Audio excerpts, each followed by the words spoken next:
Buenas tardes, queridos estudiantes. Vamos en esta clase a avanzar con vocabulario filosófico. Empezamos con antropología filosófica.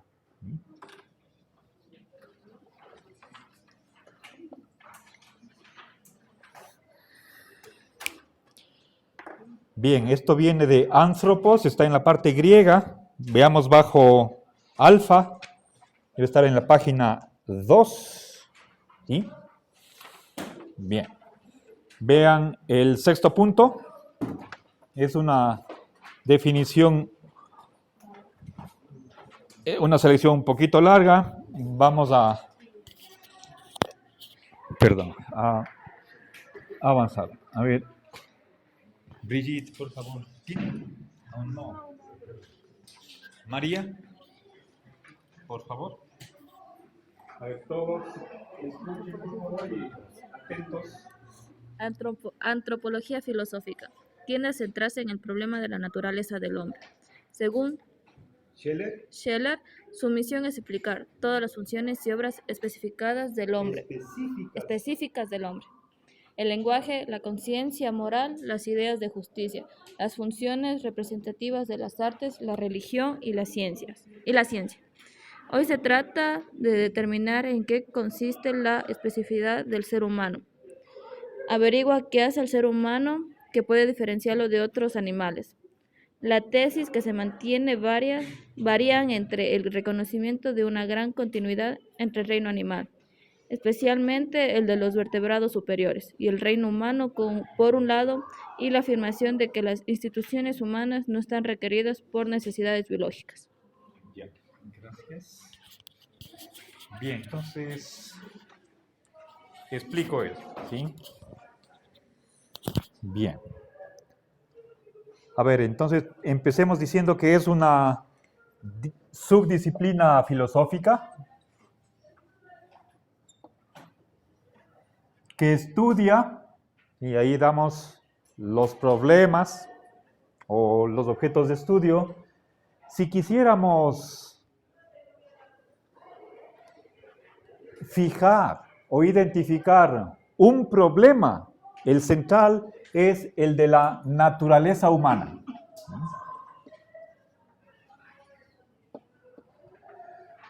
Por lo tanto, la pregunta que está detrás, ¿cuál es? ¿Qué es el hombre? ¿Sí? Recuerden, naturaleza es lo mismo que esencia. ¿Cuáles son aquellos rasgos necesarios que distinguen al ser humano de otros animales? ¿Sí? Bien, eso es lo que se llama el criterio. ¿Sí? A ver, si por un lado están animales no humanos, a ver, pongamos, si es que este es el género de los animales, ¿sí? Hay algo que divide a este género, a ver, de animal, entre los que son hombres y los no humanos. Esta línea divisoria es lo que pide la naturaleza. Recuerden, definición. ¿Ya? Tenemos que trazar un corte, si es que es posible. Si nosotros tenemos en cuenta el hecho de la evolución, el ser humano tal como es actualmente,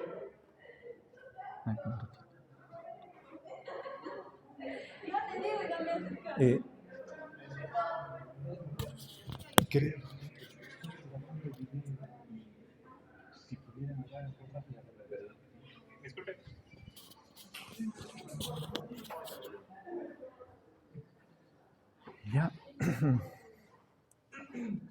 A ver, decía la evolución.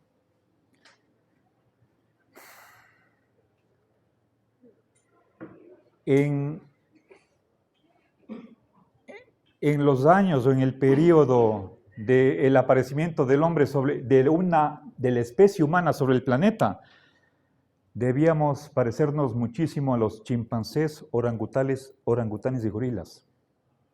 Y después hemos ido cambiando. Entonces, no hay duda, bueno, quizás la mayoría admita que lo principal del ser humano es nuestro ser animal, pero por supuesto nos distinguimos de los otros animales. ¿En qué? ¿Qué es lo que nos distingue? Ese es uno de los problemas. ¿Sí? ¿Qué es específico del hombre? Aquí hablo de género, en cambio esto de acá es una especie. Por eso hablamos de... A ver, ¿qué es lo específico del ser humano? Entonces, se dan varias posibilidades. Conciencia moral, arte y ciencias.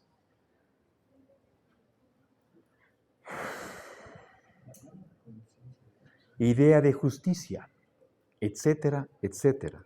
Ahora, la especificidad. ¿Qué es lo que tiene el hombre? A ver, podríamos entender esta raya de aquí, fíjense acá, inconscientemente puse una negación débil y me parece que está bien. No es negación total. Si es que pensáramos en Aristóteles, entonces él diría, solo el ser humano tiene razón, los otros animales son irracionales, totalmente. Eso es una visión binaria en blanco y negro. Creo que actualmente la discusión es entre o una continuidad, entonces, a ver, aquí hay dos tendencias, vamos acá.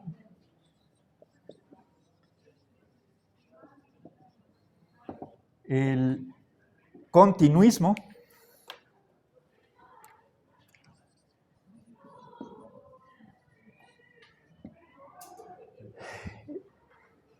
es decir, en lugar de hablar de un corte, una división, una ruptura, hablemos de evolución, ¿sí? De un menos hacia un más.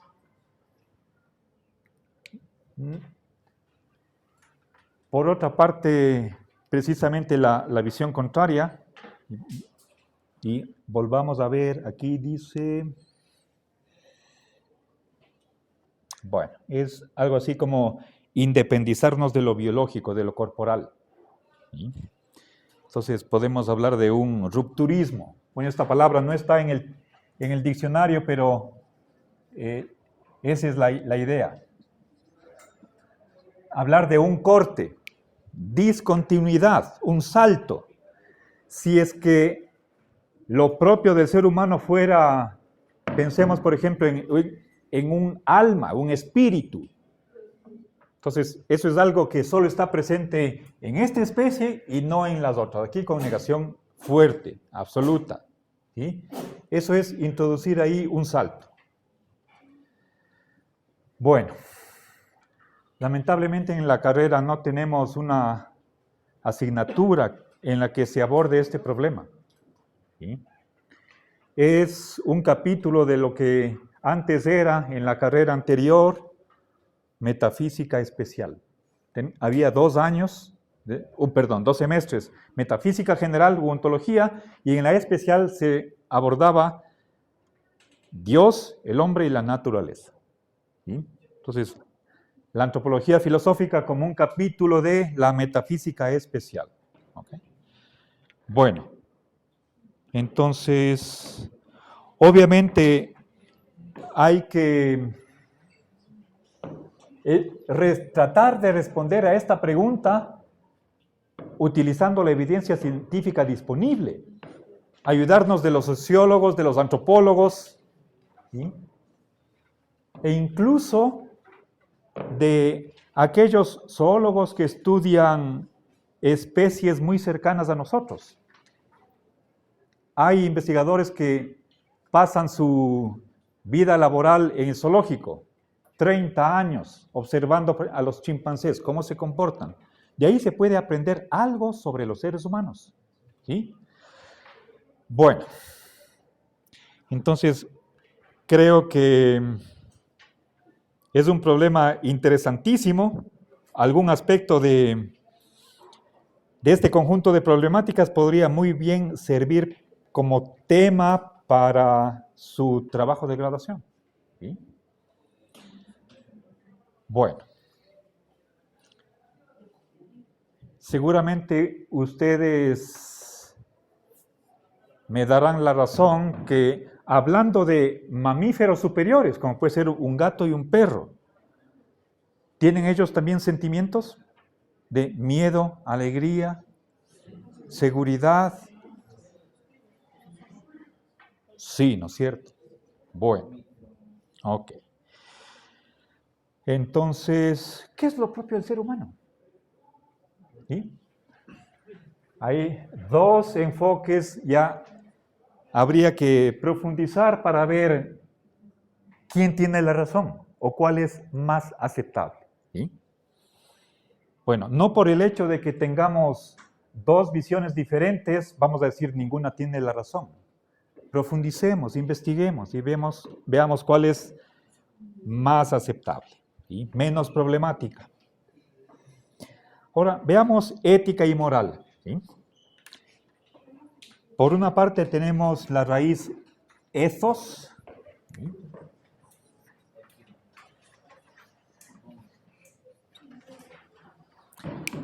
Con la epsilon. ¿Sí? Veamos. A ver, página 6. Ethos. ¿Sí? ¿Ya? Veamos en la mitad de la página. ¿Encontraron? ¿Sí? Página 6. Recuerden, la eta mayúscula es la H. ¿Ya? ¿Qué ha significado ethos? Costumbre. ¿Ya? Bien. Ahora, a continuación tenemos ética. ¿Sí?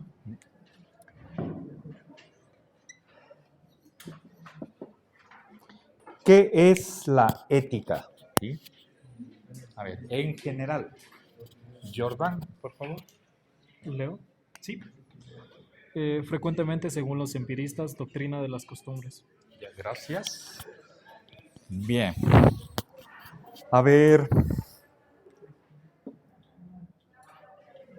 Uniformicemos la caracterización de los nombres de las ramas de la filosofía. Nuevamente, estamos en una subdisciplina filosófica. Recuerden, cuando hablamos de disciplina, estamos hablando de un estudio que tiene su método, que hay normas.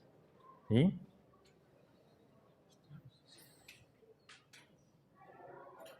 Hay gente especializada en ética, filósofos que han dedicado su vida profesional solamente a esta rama, o que le han dado un lugar central dentro de sus competencias profesionales. ¿Sí? Entonces, ¿qué estudia la ética? Según esta visión empirista, las costumbres. Eso sería la ética. Pero ojo, por favor, no olvidemos que esta visión de la ética como estudio de las costumbres es la concepción de los empiristas. Y hemos de ver exactamente qué significa empirismo. Dos autores empiristas de la modernidad, Locke y Hume. En la antigüedad, Aristóteles. El conocimiento se basa en la experiencia. ¿Sí? Bien, entonces tenemos ¿y qué son las costumbres? Lo que hace la gente habitualmente.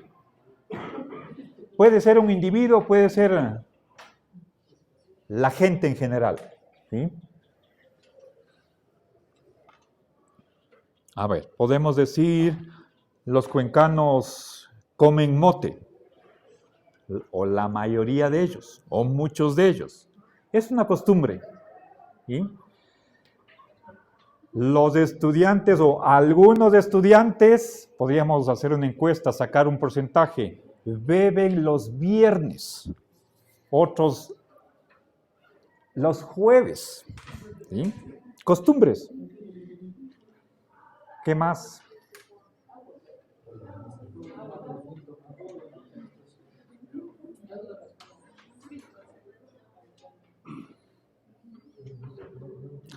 ¿Vino de consagrar? Bueno, ¿qué beben? Eso. No sé. ¿Ya? A ver, ¿cuáles son las costumbres con respecto al matrimonio, con respecto al sexo, con respecto a la educación? ¿Sí? Entonces, fíjense, esto es conducta, comportamiento, es algo que observamos y podemos cuantificar. El resultado de ese estudio sería la ética. Pero ojo, aquí, a ver, entonces, aclaremos qué es la costumbre. Algo que se hace, lo que se hace habitualmente. ¿Sí? Puedo decir,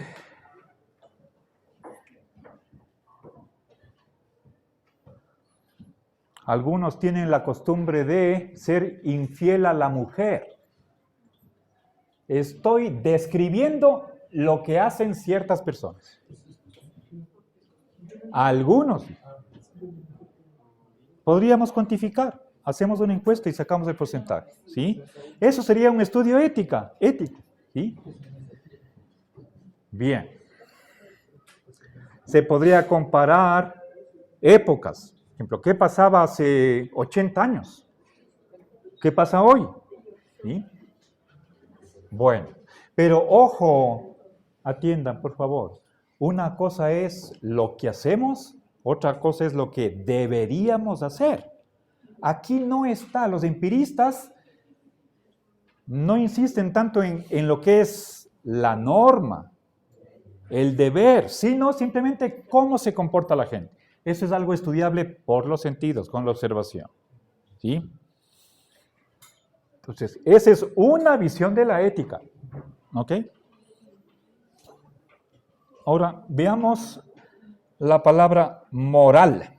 ¿Sí? Empecemos por el latín mos moris.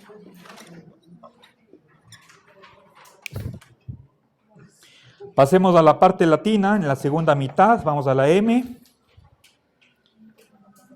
Debe estar página 24. ¿Ya? Cuenten desde abajo el punto 4, página 24. ¿Sí? Ya, ¿qué es mos? ¿Encontraron? ¿Ya? Entonces es exactamente lo mismo que ethos, es la traducción de ethos. ¿Ya? Bien. Y pongan atención a esto. Estoy aquí escribiendo dos palabras. Esto es la misma palabra, pero la primera cuando hace las veces de sujeto, la segunda cuando hace de complemento de nombre. ¿Sí? La raíz es mor. La R no aparece en el nominativo, en el caso de sujeto. Pero la raíz es, quitamos la terminación is y nos quedamos con mor. Y de ahí viene moral. ¿Sí? En español. ¿Sí?